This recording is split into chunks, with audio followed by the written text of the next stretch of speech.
जैसा जो है तो आपने कल सुना कि भगवान ने जो है कृपा करके जो है मलमास पर, उस पर कृपा करके उसको जो कथा सुनाई, तो उसका आज हम वर्णन करते हैं। और वहाँ पर हे तपोधन उसका एक ही प्रश्न उत्तर सुनकर जो भगवान ने कहा उसे सुन।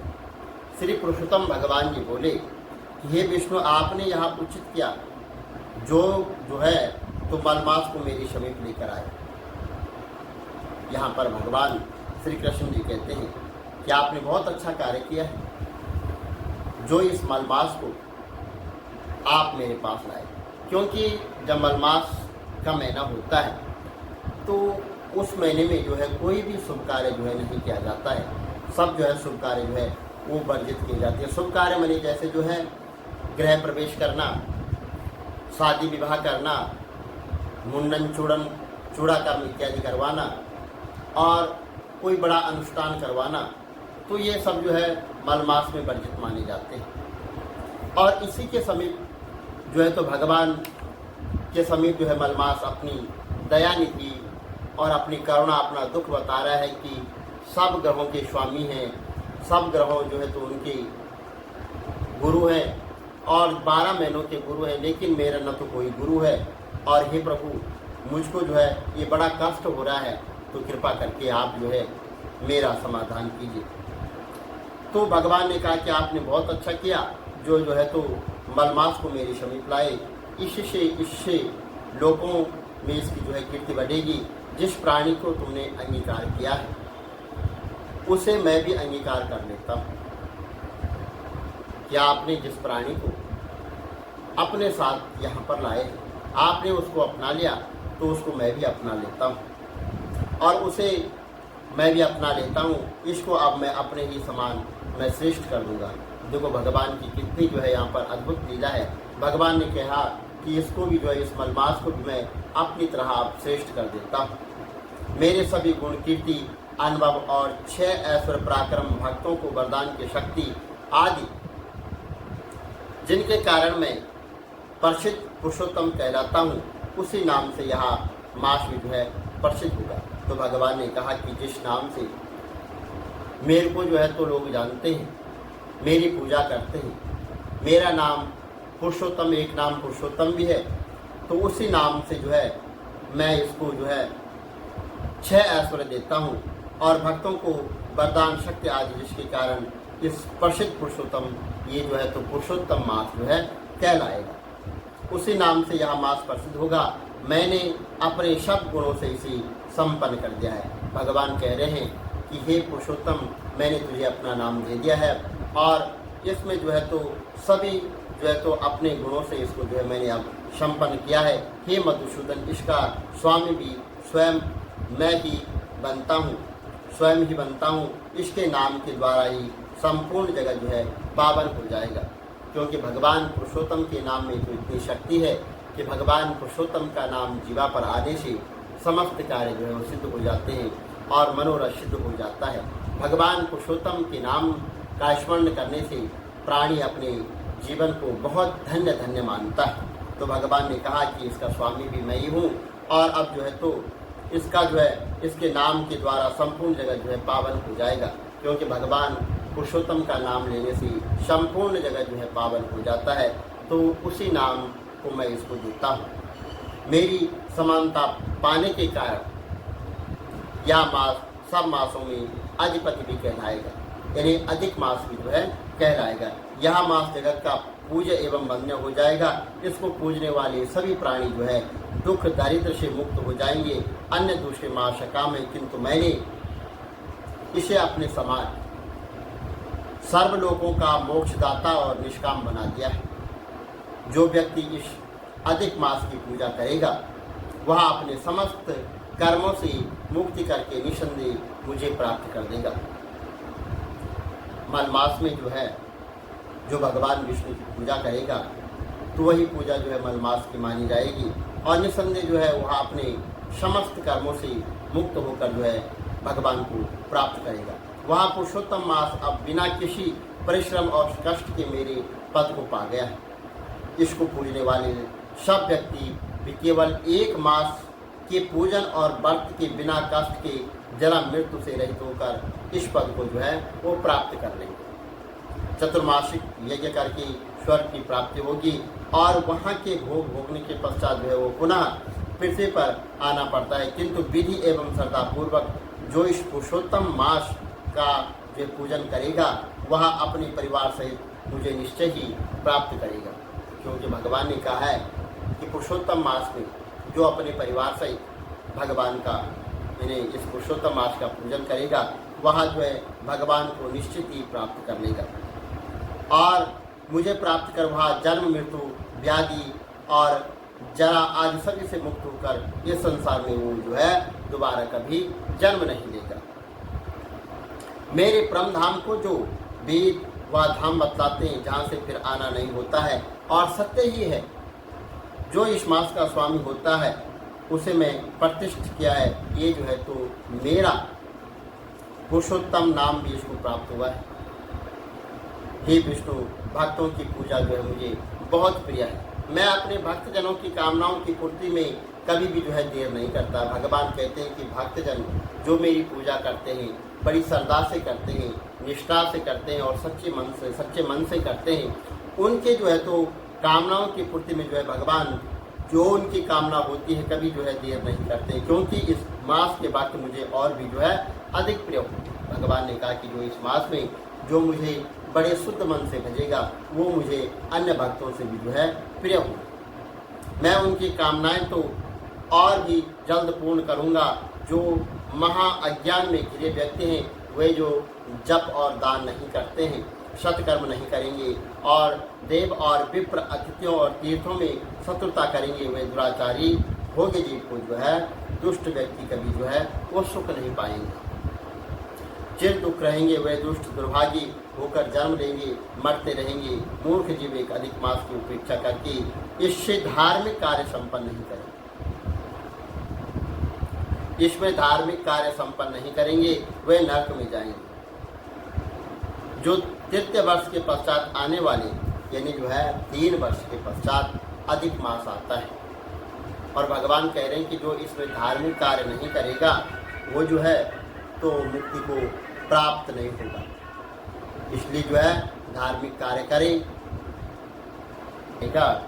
वो जो है तो पुण्य पाप नरक को प्राप्त करेगा, क्योंकि इस संसार में जन्म लेकर वे जो है पुत्र और पौत्री स्त्री आदि के महान दुख में दानव दल में पड़कर चलेंगे। जो भी इस पुरुषोत्तम मास में भगवान की भक्ति पूर्वक पूजा अर्चना करेगा वो जो है संपत्ति पुत्र और सुख भोगता हुआ अंत में जो है तो भगवान के श्री गोलोक धाम को प्राप्त करेगा। और हे रमापति, इस मास के विषय में आप जो है तो कोई भी चिंता न करें। भगवान कह रहे हैं कि हे रमापति, आप जो है तो इस मास के विषय में कुछ भी किसी भी प्रकार की चिंता मत करना। आप जो है अपने साथ वैकुंठ लोक आप में पधारता हूँ। और इस प्रकार भगवान विष्णु श्री कृष्ण के मधुर वचनों को सुनकर अधिक मास को अपने साथ जो है लेते हुए गरुड़ पर सवार होकर विराजमान होकर वैकुंठ को पधारे। तो यहाँ पर जो है सूर्य जी कहते हैं कि भगवान विष्णु और श्री कृष्ण का जो आपस में जो बातचीत हुई तो सुनकर नारद जी ने पुनः एक बार दोबारा फिर प्रश्न किया कि हे प्रभु, लक्ष्मीपति के वैकुंठ गमन के पश्चात क्या हुआ? जब भगवान अपने वैकुंठ धाम को चले गए तो उसके बाद क्या हुआ? आप मुझे इस प्रश्न का उत्तर दो। तो भगवान ने कहा कि इस प्रश्न से भगवान बद्रीनाथ प्रसन्न हो उठ बोले वहाँ पर नारद जी से कि श्री लक्ष्मीपति ने पुरुषोत्तम मास को अपने वैकुंठ में ही निवास किया, तो वहाँ के निवासी और स्वर्गवास निवासी सब मासों का अधिपति होकर सनातन विष्णु के साथ जो वहाँ पर क्रीड़ा करने लग गया। और अनंतर हे प्रभु, हे भक्तवत्सल भगवान युधिष्ठिर और द्रौपदी की ओर देखते हुए भगवान श्री कृष्ण ने अर्जुन से वहाँ पर कहने लगे कि हे राजसुदल, मुझे विदित है कि आप लोगों के वन में आकर आपने बहुत जो है तो वहाँ पर कष्ट सहे हैं। और इसी से आपको पुरुषोत्तम मास का ध्यान नहीं रहा। आप वन में तो चले गए, आप वन में बहुत कष्ट पाया आपने, लेकिन आपको पुरुषोत्तम मास का कोई ध्यान नहीं रहा।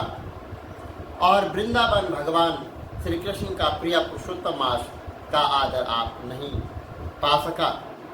व्यास जी की शिक्षा प्राप्त होने पर हेतु युद्धशील अर्जुन भी इस इंद्रलोक पर्वत पर तप करने चले गए और उनके वियोग से दुखी होकर आप लोगों ने भी अज्ञानता में ही पुरुषोत्तम मास का व्यतीत होना नहीं जाना कि कब पुरुषोत्तम मास समाप्त हो गया, आपने नहीं जाना।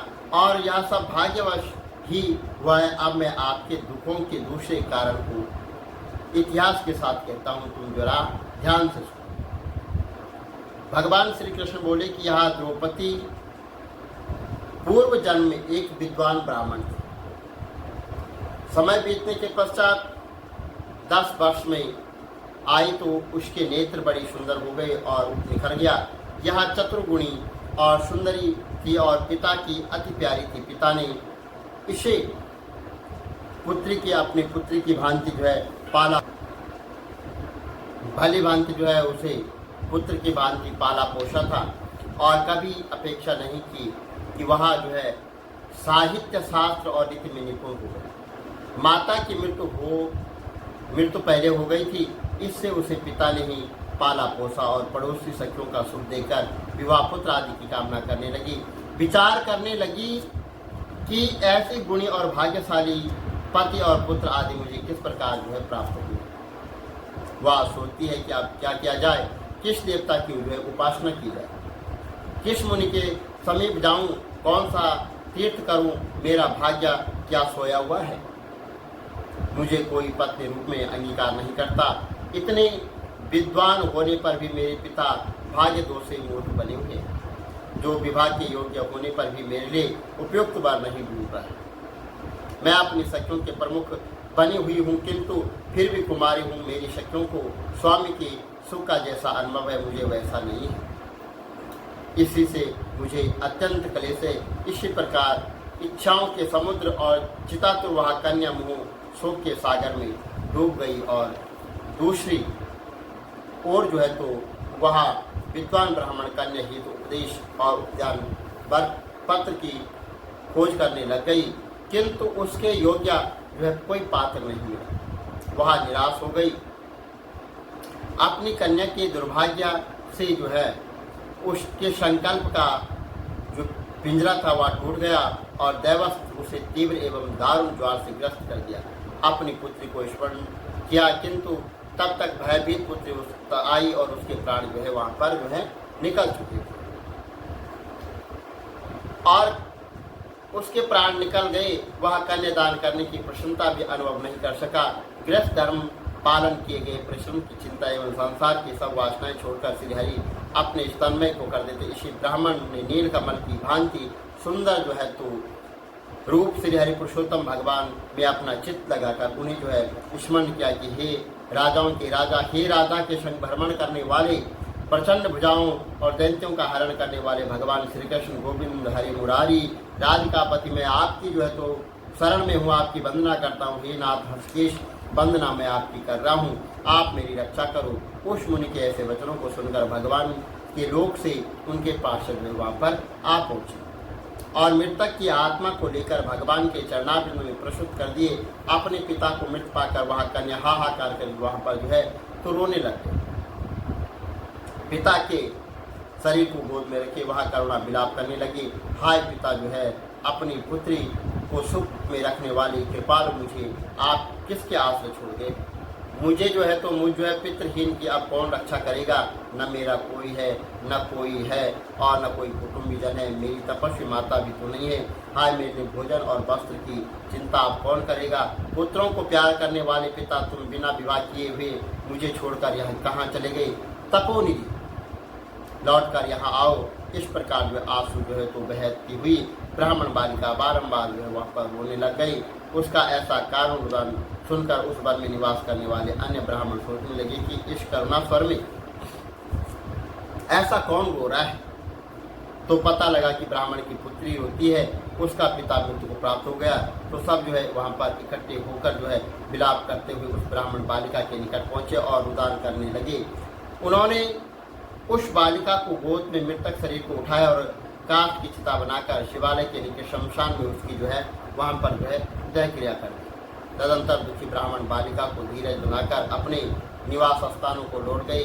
बालिका ने पिता के सभी जो है अवैधिक विधानों में यथाशक्ति व्याय और उसी वन में अपने पिता के बीचों में वहाँ पर जो है वो दुखी रहने लगे। तो कल की कथा में हम जो है आपको सुनाएंगे कि आगे जो है क्या क्या हुआ। तो जय श्री राम, सनातन धर्म की जय, गौ माता की जय।